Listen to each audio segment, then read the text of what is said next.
Hello everyone, I'm John Capadonna and welcome to part 3 of starting seeds and growing seedlings.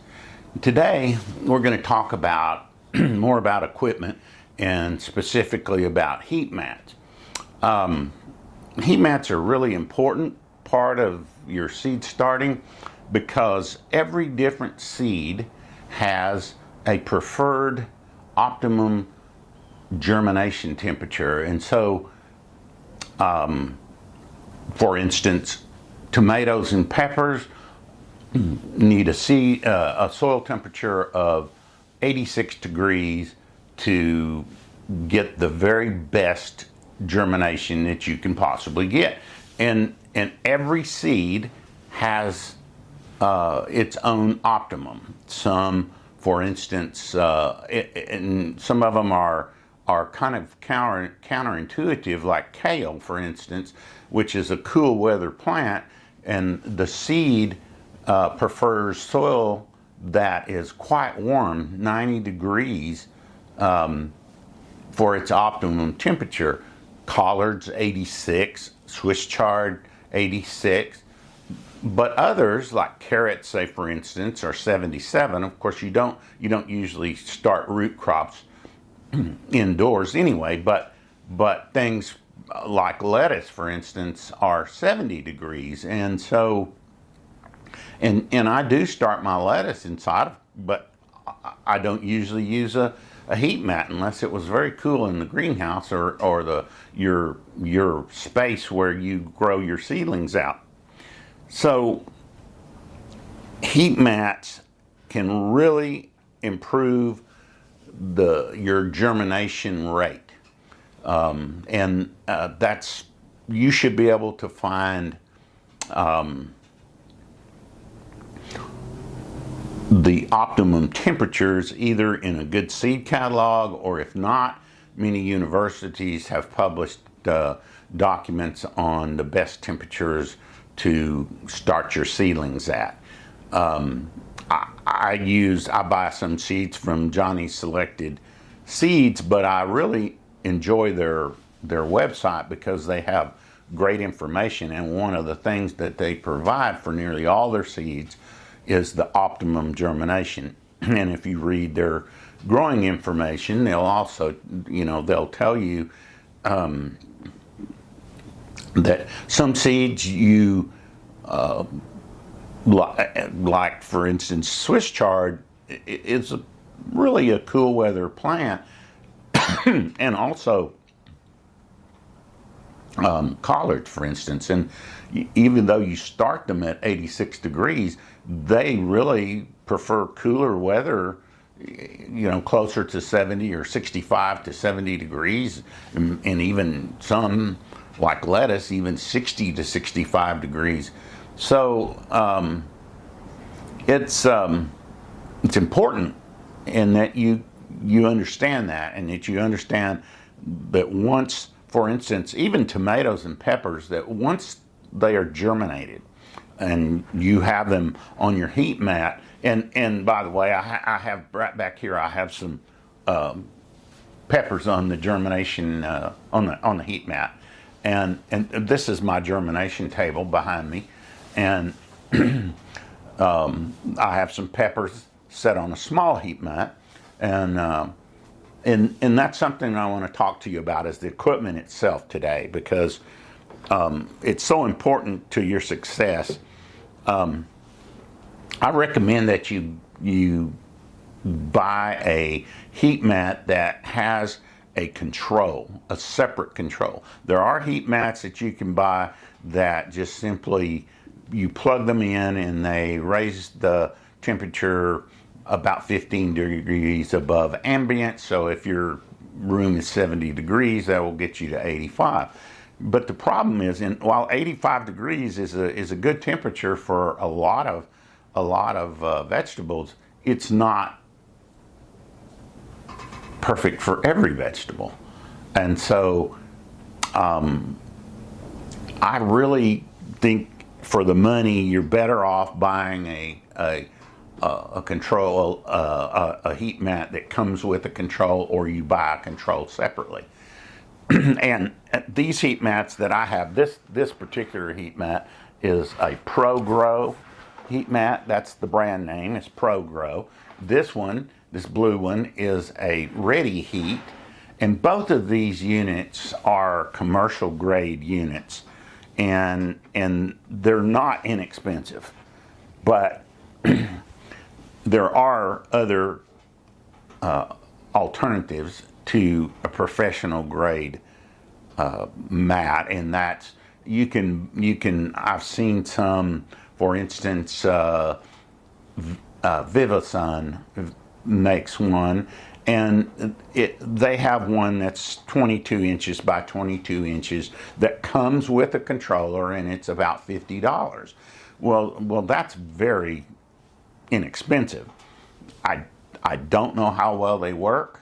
I've never used one, so I can't tell you one way or another. I can tell you that I've used a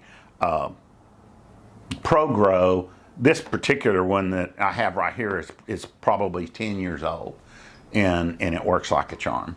And it's still going strong after 10 years. This is a Ready Heat controller, and this controller will handle up to 4 mats.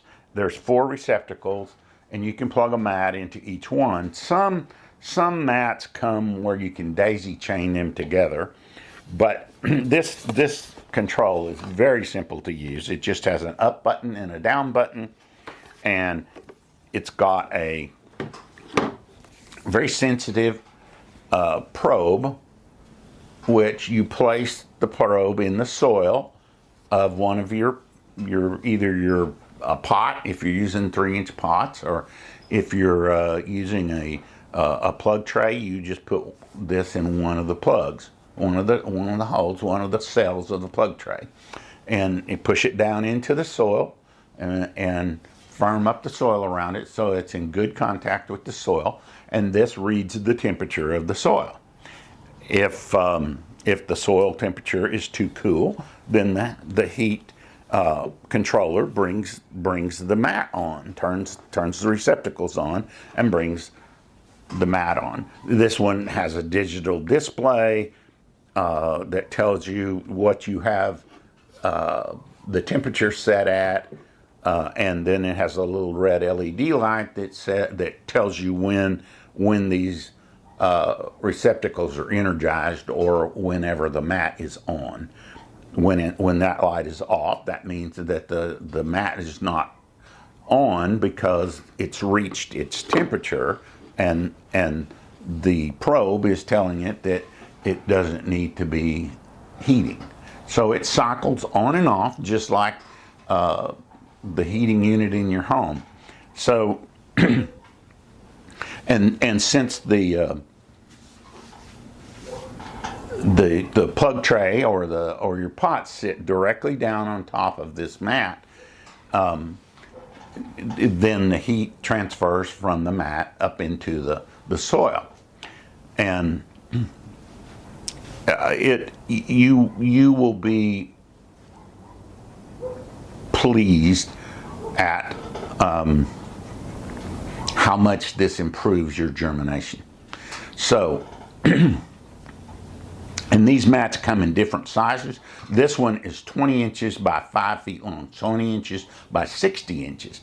So you can put 6 10-20 trays side by side on this mat. This one is 22 by 42, and it will hold 4. And different brands come in slightly different sizes, but they won't be smaller than 20 inches because they're all made to fit a 10-20 tray, and it works out great. You can use a shallow 10-20 tray under your plug tray to keep moisture off of these, but as you can see, they're either made from a rubberized PVC plastic that's flexible, but it cleans off very easy, and it's impervious to water. In this one, the ProGrow model is a little bit different. It's perhaps a little bit thicker, and it's rubberized. But it works the same exact way. It's got heating elements inside, and but they're water. I said they're impervious to water, and I suppose they are. But I prefer not to water on the mats, but I suppose you can, especially if you have a tray underneath that prevents any excess water from sitting on the mats. But I usually bottom water, so I remove my trays to a different location where splashing a little water on them doesn't matter. Perhaps that's why mine have lasted so long, because I'm very careful about taking care of them. Okay, now we talked about, I wish there is no in between. These mats are anywhere from $150 to $180. The little 2x2 mat or 22-inch square mat, ProGrow mat, is about $100, and the controllers are about $150. Now that's for a bigger one like this. The ones that control 2 or 1 are slightly less expensive, but the commercial grade controllers are quite expensive. So you're looking at $300 or $400 to get set up with a commercial grade mat. I don't really think that's necessary for a home gardener. I think the $50 VivaSun mat would be adequate and do the job just fine. And you're not set out such a huge expense, because by the time you buy a mat and a light, or 2 lights or several lights, then you are out a reasonably sizable investment of several $100s. So it's but on the other hand, if you think about it, if you buy seedlings that are from $3 to $5, it doesn't take very long before you pay for your heat mat and your light in the savings in starting your own plants. And of course, you have the satisfaction of selecting whatever type variety that you like, and that you can grow, and that's to me is probably one of the biggest things. And having the plants at the right time, particularly tomatoes in West Texas where it's so hot, that we really need to get those tomatoes in the ground very, very early. And oftentimes there are no nurseries or big box stores that have plants available. And that brings up another possibility, certainly, that you could either share the expense of the mat and lights with a friend, or better yet, plant some extra plants and sell your spare plants to friends and neighbors or your gardening friends, and people would be happy to pay $3 for a plant like this, a seedling, and so you wouldn't have to sell too many before you paid for your investment. So that's a possibility. All right, it's time to wrap this up, but there's one more really important aspect, and that's where do you do this? I mean, not everyone has a greenhouse that they can set up a propagation bench, but I have seen some really ingenious things with people that have set their propagation area up in a spare bathroom, a spare bedroom, a utility room, or even in an out of the way corner or breakfast nook in the kitchen, next to to a bay window or something that lets in good light, but also has, and then they put a plastic table, a plastic folding table down, and put a heat mat on it, and they build a simple wooden holder to hold their light in place, and they're done. But one thing that you really need to keep in mind, and that is very, very important.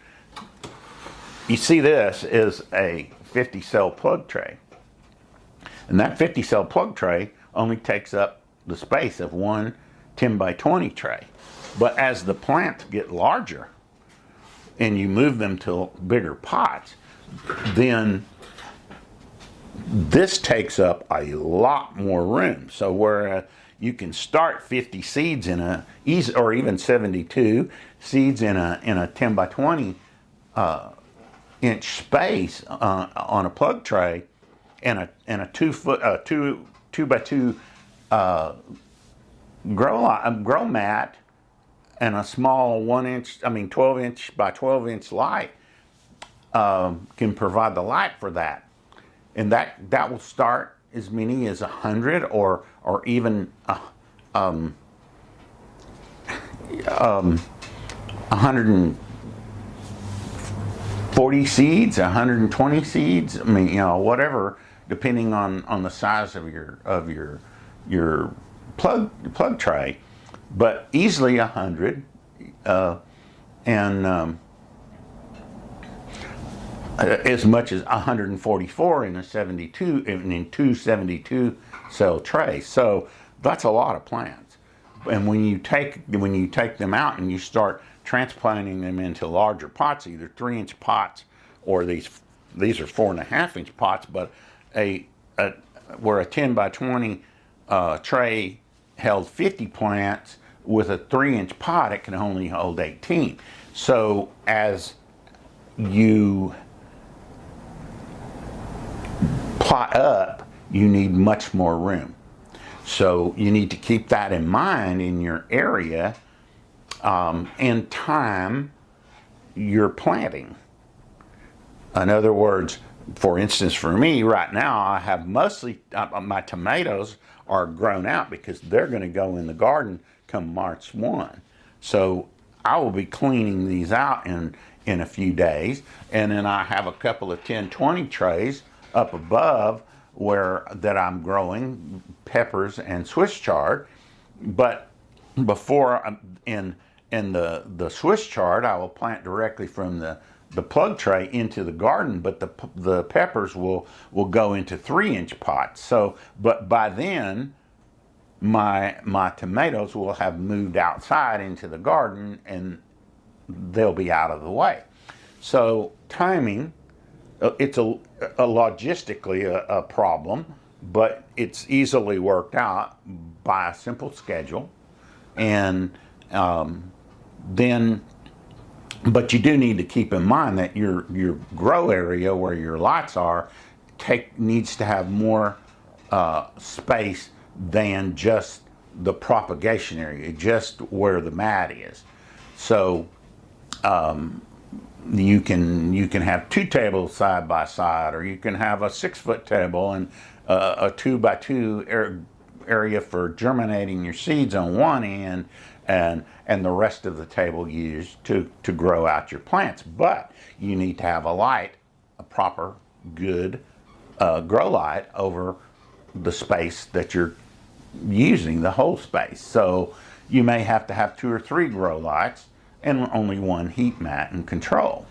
So that's about it. The other thing is that, and you can think out of the box, it works really well if you have a space that has an ambient temperature that's something comfortable for what you would like 72 degrees indoors. Works perfectly, because once you take the plants off the heat mat, they can grow in a cooler environment, slightly cooler environment, just fine. And room temperature happens to work very well for that. But if you don't have room in a spare bedroom or other temperature controlled space, and you have to grow in, say, for instance, a storeroom or a garage, you will need to do something to keep the nighttime temperatures from getting below 50 degrees. Or it's not that your plants won't survive if they get a 45 degree night one night in your garage. It's just that they will grow better, healthier seedlings if you can keep the nighttime temperatures, say 50 degrees. And that may be, there may be exceptions to that with especially cool loving plants. But for tomatoes and peppers and most of your spring plants, that 70 degrees works great. But there are things you can do in a garage. There are products like grow tents. The same people, VivaSun, that makes the heat mats, also make grow tents and lights and other products that you can use. Now, once again, it requires to up your investment if you're buying a grow tent, but you can also do some pretty ingenious things yourself if you think about it. For years before I had a greenhouse, I had what I call a germination chamber or germination box, and it was simply a box that was 2 feet by 4 feet square and had a acrylic lid on it, hinged lid that I could prop up and open up, and it had a rack over the top where I could hang a grow light if I wanted to. But I discovered that I could actually just roll it out on the sidewalk where it received ambient light, and then I plugged it in, and the grow mat kept it warm during the day. It heated the seeds up, and then I had some reptile heaters underneath that warmed the floor at night, and so it cycled very much like it would in nature, where the nighttime temperatures were allowed to drop to like 60 degrees, and then in the daytime it came on, and the heat mat came on to whatever the prescribed temperature was. Say for peppers and tomatoes, it was 86 degrees. And it worked very well, but you really had to tend to it. You had to go out in the morning, and you had to check the weather report for the day, and you had to go out, and if it was going to be, warm that day, in the 60s, then you needed to prop the lid up a little bit so that it would ventilate.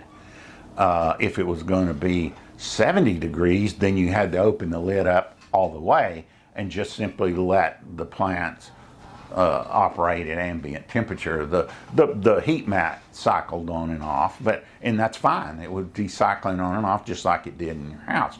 But if it was a cold spring day and it was only going to be 45 degrees, you just simply could leave the box shut, and the heat from your grow mat, your heat mat, would keep the box plenty warm.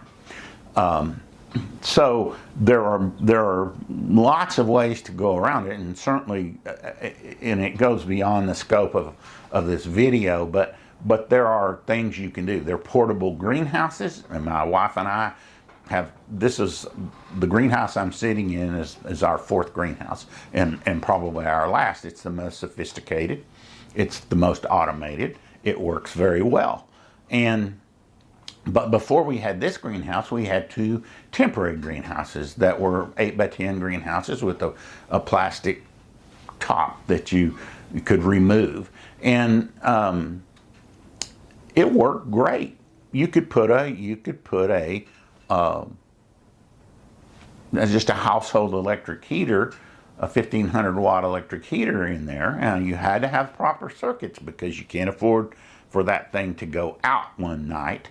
So being an electrician myself, it was easy for me to do that. I just provided receptacles on separate circuits, and that's what I plugged my greenhouse into.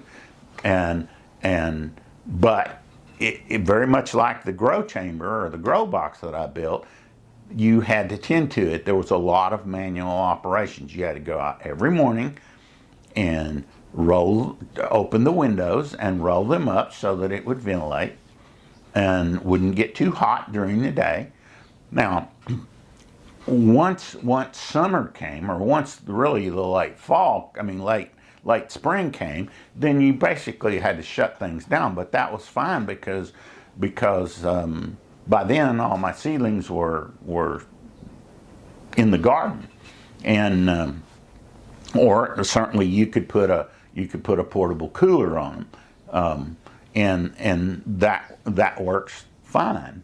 And amazingly, you can grow some pretty neat things in a greenhouse like that. But you are really married to it, because you have to go out every morning, and you have to open the doors and open the windows, and then you have to close them at night because it's too cold, and then the heater will come on. And you can buy thermostats that you can just hang on the bench and plug the cord into it and plug the heater into it, and then you turn the controls on the heater all the way up, and that thermostat takes care of the heating.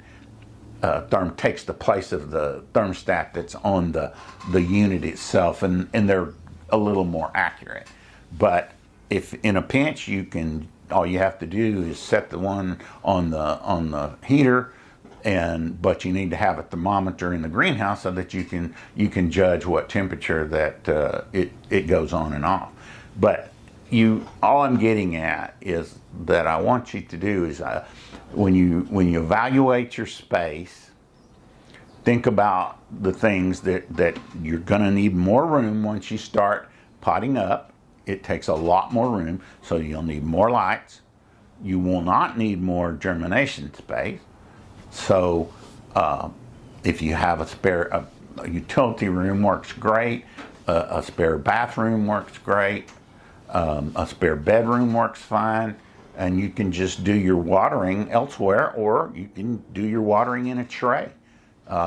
If you're careful and you bottom water, you can actually do it in a tray in your spare bedroom. But you can also take your plants outside during the day when it's warm and do your watering out there.